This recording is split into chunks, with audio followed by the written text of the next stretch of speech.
ഭൂമിയിലൊരു ദൈവമില്ല എന്ന് വിശ്വസിച്ചിരുന്ന ഒരു ചെറുപ്പക്കാരനെ വിശ്വാസിയാക്കി മാറ്റാൻ കഴിയുമോ? മനുഷ്യരിലൂടെ ദൈവം പ്രവർത്തിച്ചാൽ അത് നടന്നിരിക്കും. കാരണം ദൈവത്തിന് അസാധ്യമായി ഒന്നുമില്ല. പറഞ്ഞു വരുന്നത് റസ്ലാൻ എന്ന ഒരു ചെറുപ്പക്കാരനെ കുറിച്ചാണ്. ഒരു പോഡ്കാസ്റ്റർ അല്ലെങ്കിൽ സോഷ്യൽ മീഡിയയിലെ ഒരു ഇൻഫ്ലുവൻസർ എന്നതിനപ്പുറം എല്ലാവർക്കും ആ വ്യക്തിയുടെ ഭൂതകാലത്തെക്കുറിച്ച് അറിവുണ്ടാകാൻ സാധ്യതയില്ല.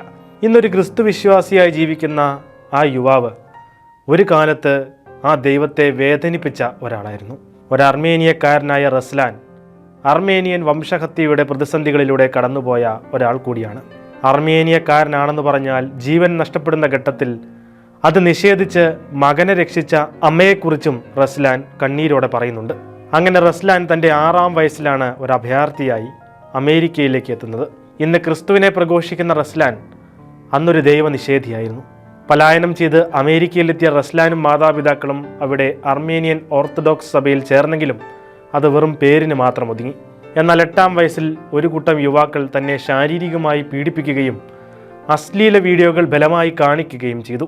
ഈ സംഭവം ആ കുഞ്ഞു മനസ്സിന് താങ്ങാവുന്നതിനപ്പുറമായിരുന്നു. ആ സംഭവം സമൂഹത്തിലെ എല്ലാവരോടും വെറുപ്പ് തോന്നിക്കുന്ന തരത്തിലേക്ക് അവനെ മാറ്റിമറിച്ചു. അന്ന് റസ്ലാന്റെ ഭാഗത്തു നിന്ന് സംസാരിക്കാൻ ആരും ഉണ്ടായിരുന്നില്ല. കാരണം പിതാവ് റസ്ലാന്റെ അമ്മയെ ഉപേക്ഷിച്ച് മറ്റൊരു വിവാഹം കഴിച്ചതോടെ അവൻ്റെ അമ്മയുടെ ജീവിതം വളരെ മോശമായ രീതിയിലേക്ക് മാറി. ദൈവമില്ലെന്നും അങ്ങനെ ഒരു ദൈവമുണ്ടെങ്കിൽ എന്നെ സ്നേഹിക്കുന്നില്ലെന്ന് പച്ച കുത്തിയതുപോലെ റസ്ലാൻ മനസ്സിൽ അടിച്ചുറപ്പിക്കുകയായിരുന്നു. ദൈവത്തെ വേദനിപ്പിക്കുന്നവരുടെ ജീവിതത്തിലേക്ക് ഒരിക്കലും പ്രതീക്ഷിക്കാത്ത രീതിയിൽ ദൈവം ഇടപെടുമെന്ന് ശരിവയ്ക്കുന്ന സംഭവ വികാസങ്ങളാണ് പിന്നെ നടന്നത്.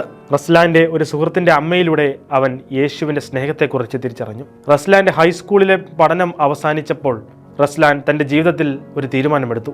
ഞാൻ എൻ്റെ ജീവിതം പൂർണ്ണമായും യേശുവിന് സമർപ്പിക്കുന്നു എന്നതായിരുന്നു ആ തീരുമാനം. സംഗീതത്തിലുള്ള വൈദഗ്ധ്യം അദ്ദേഹത്തെ ഒരു യൂട്യൂബറാക്കി മാറ്റി. മെല്ലെ താൻ അനുഭവിച്ച യേശുവിനെക്കുറിച്ച് തൻ്റെ യൂട്യൂബ് ചാനലിലൂടെ അദ്ദേഹം പ്രഘോഷിക്കാൻ ആരംഭിച്ചു. ഒട്ടും മടുപ്പില്ലാതെ വലിയ ദാഹത്തോടെ ഇന്നും അദ്ദേഹം സോഷ്യൽ മീഡിയയിലൂടെ ക്രിസ്തുവിന് സാക്ഷ്യം വഹിക്കുന്നത് തുടരുകയാണ്.